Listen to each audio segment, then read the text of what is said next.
Question number 5, Dr. Jian. Mr. Speaker, my question is to the Minister of Transport. How many people were involved in the construction of the Waterloo tunnels in Auckland? Mr. Speaker. The Honourable Simon Bridges. Oh, well, Mr. Speaker, around 11,000 people were employed during a 5-year period and over 3 different work sites during construction of the Waterloo tunnels. Construction began on the project in 2012 with Alice, the tunnel boring machine, excavating enough dirt to fill 320 Olympic-sized swimming pools. 24,000 concrete segments to line the both 2.4-kilometre tunnels have been installed, along with 400 kilometres of cabling and wiring. The end project, Mr. Speaker, the product I should say, is a world-class piece of infrastructure that will deliver the biggest change in Auckland's transport system since the opening of the Auckland Harbour Bridge in 1959.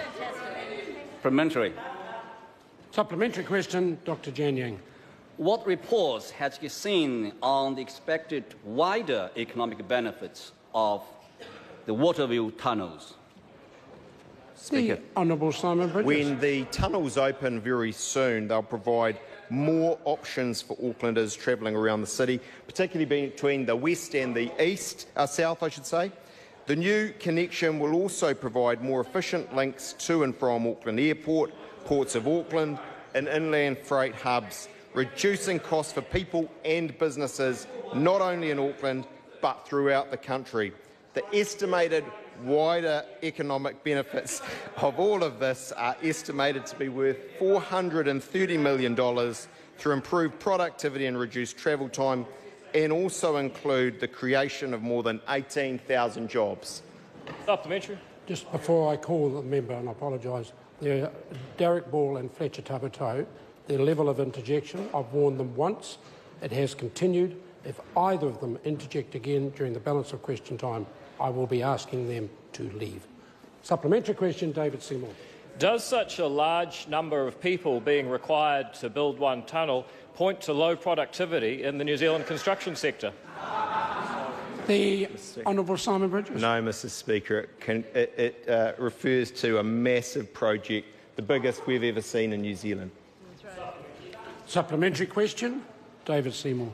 Does the Minister believe that increasing vehicle occupancy rates would increase the productivity of New Zealand roads, such as the Waterloo Tunnel? The Honourable Simon Bridges. Mr. Speaker, yes, and that's why the Land Transport Amendment Bill is making its way merrily through the House and is in committee of the whole proceedings, I think, later on today. Supplementary question, David Seymour.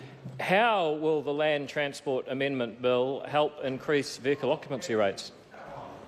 The Honourable Simon Bridges. Mr. Speaker, by providing a legal and fair playing field for ride-sharing, carpooling and all of the new kind of technological innovations we're seeing in this small passenger service space.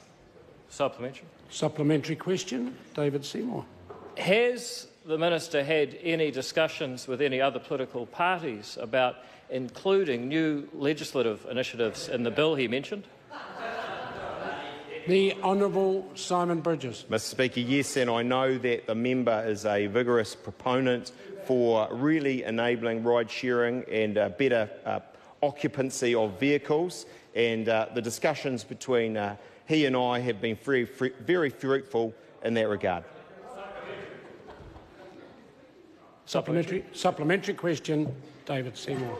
Given the fruitfulness of those discussions, why has the Minister declined to include any of the matters discussed in the bill? The Honourable Simon Bridges. Oh, Mr. Speaker, I'm still thinking it all through.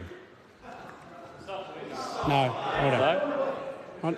No, well, first, can I just rule first? The member has used a supplementary. Point of order from the right. That was certainly going to be my point of order. That's very perceptive of you, but it's actually not a point of order. Question number 6, Jacinda Ardern. Thank you, Mr. Speaker.